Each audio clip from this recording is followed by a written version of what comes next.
Hey, what's up, guys? Meteorologist Doug Hetty. It is Thursday afternoon weather 2020 video. I hope you're having a great week and staying somewhat cool. It's been super hot across the region. We've had excessive heat warnings. We've had heat advisories in effect over the past several days. Still, we have heat advisories, excessive heat warnings once again as we go through the daytime hours for us today. Here's what we're going to do today. We're going to do a weather question.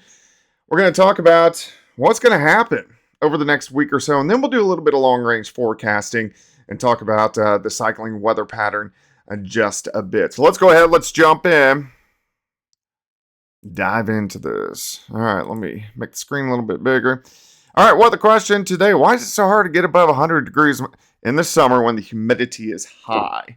All right, guys, so you can warm up a lot faster in a dry heat. So that's why Phoenix, even up into Colorado, will soar to 110, 115, but they actually have like a reversed heat index. Their humidity is so low. Let's say if they make it to 112, it feels cooler than 112. So that's obviously a dry heat. Now, in our neck of the woods, sometimes we get a drier heat where we will soar to 110, 112. And then there's a lot of other times that we sit in the upper 90s, which is about as bad as it can get.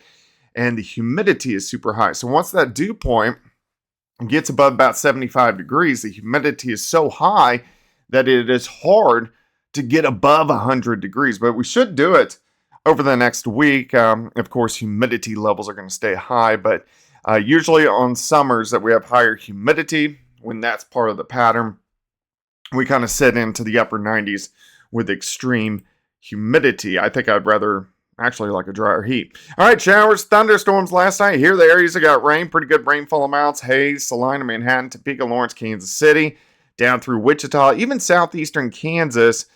Made it all the way into the Joplin Metro and then kind of died at that point in time.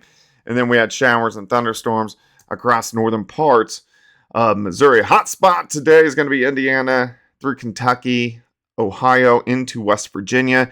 Those are going to be the areas that have chances for strong to severe thunderstorms. You can see this upper level wave pulling across the Great Lakes, so we're getting a little bit of severe weather ahead of that out across the Ohio River Valley. Everybody else looking pretty good. Now, we do have a front that is slicing right along the I-44 corridor at this point in time, so a few isolated thunderstorms we definitely can't rule out as we go through the afternoon into the evening hours.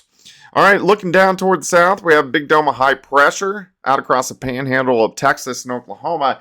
That's giving us the heat and the humidity. But behind this front, because you can see a northerly flow out of Canada, as far south as that front goes, humidity levels are going to actually drop a little bit more as we go through the next couple days, which is going to be kind of nice. All right, let's go through the afternoon. Mid to upper 90s, 4 highs. You can see a couple isolated thunderstorms, southern parts of Missouri, but all the big action out across Indiana and Kentucky. Still triple-digit heat once you get from Oklahoma City, Tulsa, Fort Smith, down toward Little Rock.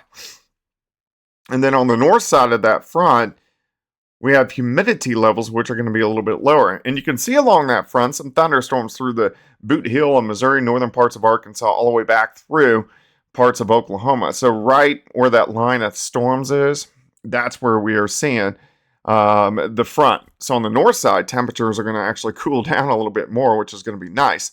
Let's go into your Friday. Front sinks south. What does that mean for everybody? Still hot, yes, but the humidity is going to be lower, so we're not going to have those high heat indices as we go into Friday. 90 for a high in Kansas City, 92 Joplin, 97 in Little Rock. Look at St. Louis, high of 85 degrees. Still upper 90s out across Kansas and Oklahoma, but overall, really not that bad. Heading into the weekend, still humidity levels, still not bad. Saturday, temperatures very similar, low to mid 90s, and then you get into the upper 90s once you get out across central and western parts of Kansas. But at least humidity is going to be lower as we go into Friday, Saturday, and Sunday. Now, Sunday afternoon temperatures start to shoot back up, so we get near that triple-digit mark, plus the humidity returns. Wichita, Topeka, Kansas City, Joplin, Tulsa, Oklahoma City. It gets worse going into next week. Now, I think this model is shooting a little bit high.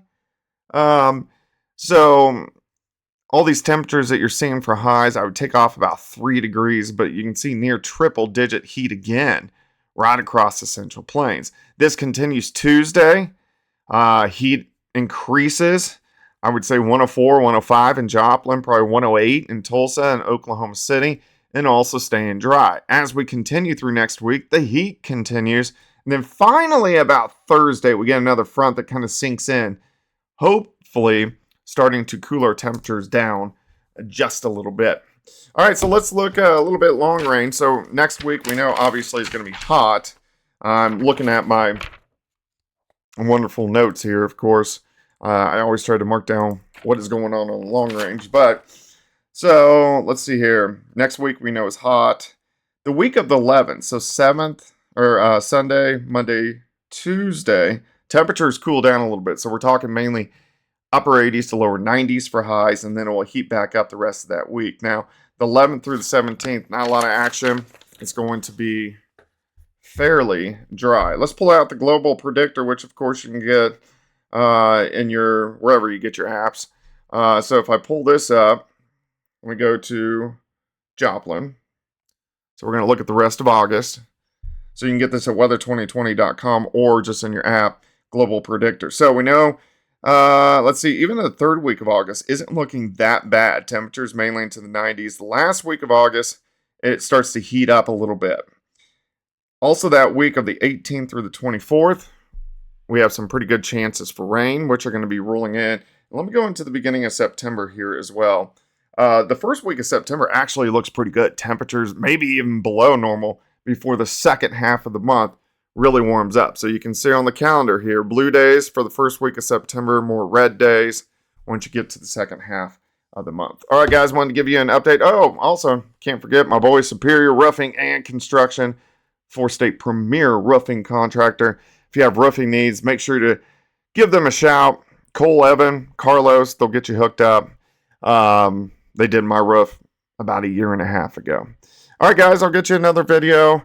Let's see. I'm going to hit the lake for a little bit this next week. I'll probably get you a video tomorrow or Saturday morning. All right, guys, have a great afternoon.